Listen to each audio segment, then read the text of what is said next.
I know I said we're going to get weird today, and I'm owning my weirdness right now because I think, like a lot of people out there, I just started watching The White Lotus after it won 4 million Emmys. And I said, let me check this out. So right now I'm on season 1, episode 3 or 4, but we need you to tell us about season 2. I don't want to get spoiled. I don't want you to ruin it for me. So I'm not going to listen. So if you can just wave when it's safe for me to listen, I'll chime in then. I might listen a little because this is my show, but you know what I'm saying. I'll keep things spoiler free, so don't worry. And if you guys were obsessed with The White Lotus season 1, well, guess what? It's time to check back in because The White Lotus season 2 is here. Take a look. Welcome to The White Lotus in Sicily. La Dolce Vita. Like many of us during the pandemic, we escaped to the world of Maui to The White Lotus on HBOMax. And as I'm sure, Gray, I can only imagine that you probably did watch it as well. I mean, it was an escape for us. We were home for so long, and we weren't used to seeing kind of such scandalous television and sex and nudity. And I was actually, I was like, can they pull it off again? Can they really do it again? And guess what? They definitely did it again, Gray and Patrick. They did it, and they did it hard. There's sex, there's nudity, there's drinking, there's partying, there's drugs, there's there's prostitutes. I know, it's shocking. There is all kinds of things, but in season 2, we are set in the backdrop of Sicily at the Four Seasons Hotel. I'm gonna say this one more time in case anyone from the Four Seasons is watching. Four Seasons, Sicily this time. So, you guys, you're kind of swept back into this world and you're in Italy. And all of the characters are different except Jennifer Coolidge, who plays Tanya. She's reprising her role.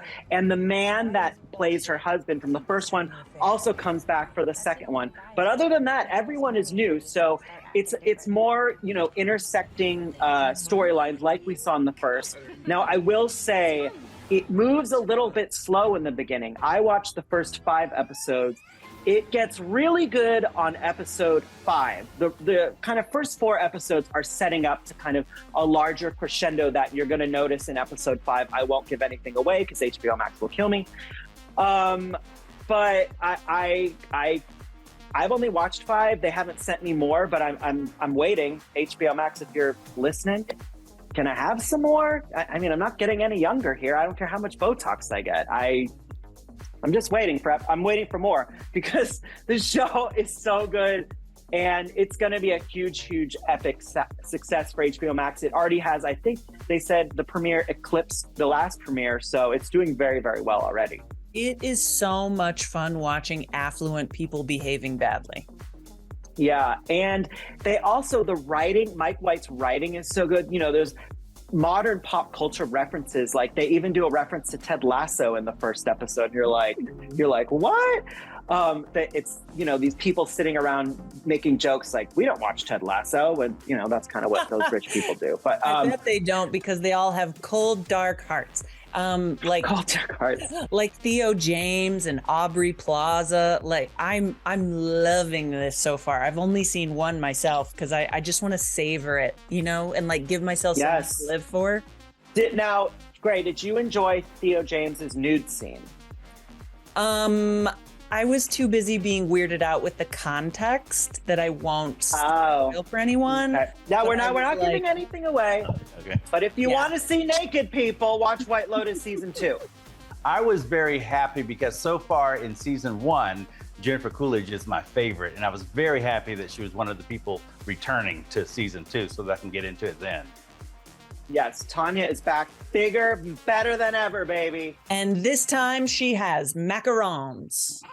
Oh, that's true. And actually, one of the new characters plays Jennifer Coolidge's assistant, Haley Lou Richardson, who does an amazing job. And you really feel for this girl because, everyone out there, we've all been assistants. Some people have been assistants in their life.